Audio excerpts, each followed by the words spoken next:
Bikepacking ultralight. This is the second in a short series of videos looking at equipment and skills. And in this one, it's all about food and cooking systems.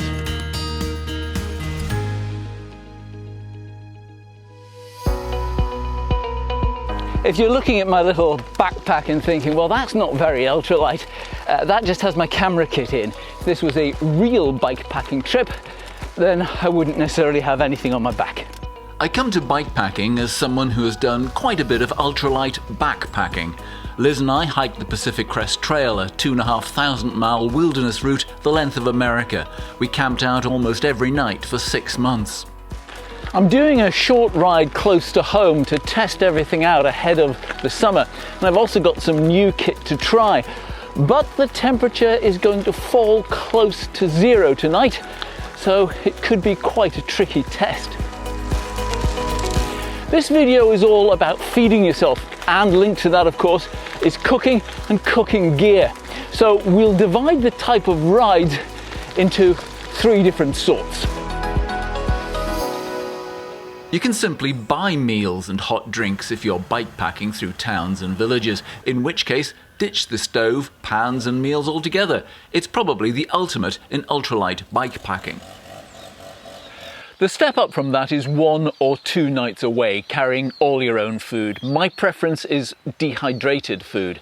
When we hiked the Pacific Crest Trail, we used our home dehydrator to make most of our meals. There's a link to our recipes and techniques in this video description. Much easier but more expensive are bought dehydrated meals. To use these, all you need is something to boil water, which you then pour into the bag and eat directly from the bag with my spork. For pudding, instant custard.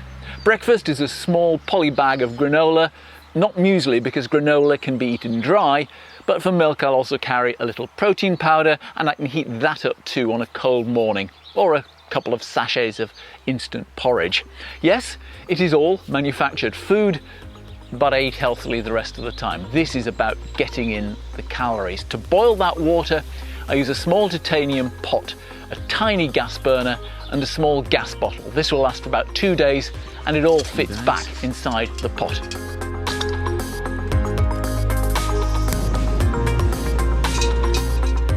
I had a comment on a video saying you shouldn't put a windscreen around a gas bottle.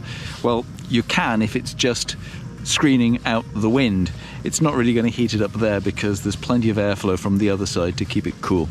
And I'm aware of it, so it's not a problem.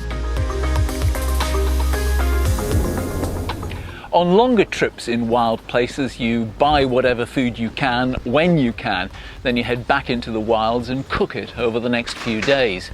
The key word here is cook. It might just be dried pasta with a squeeze of tomato puree for flavour, but you're going to need a bigger pan. This one went the length of the USA with us. You might switch your stove away from gas canisters too, which are not environmentally friendly, to using one of these. These are what we cooked on for 6 months. They're made from old Coke cans and they burn methylated spirit, or if you're in the US, denatured alcohol. There are videos online how to make them, but they are fragile and they need protecting, so I don't risk them on just 1 or 2 days away. Also, messing about with the fuel isn't fast, but you get the hang of it quickly.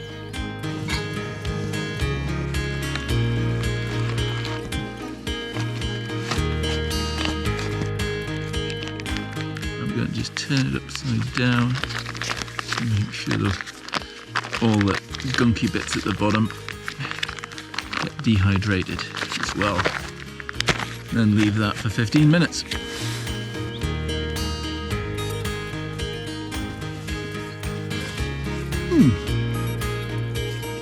It's not going to win any culinary awards, but that's okay. This was the second video in the series. The first looked at my sleep system, so you might wish to check that out. And if you subscribe, you'll see the third, which goes into some of the techniques I've used. I've called Campcraft, and includes how to take a number 2 in an amazing place like this without ruining it. If you have any ideas of your own that can add to this, please leave them in the comments. Oh, and you might also want to check back just to see whether or not I survive tonight's sub-zero conditions.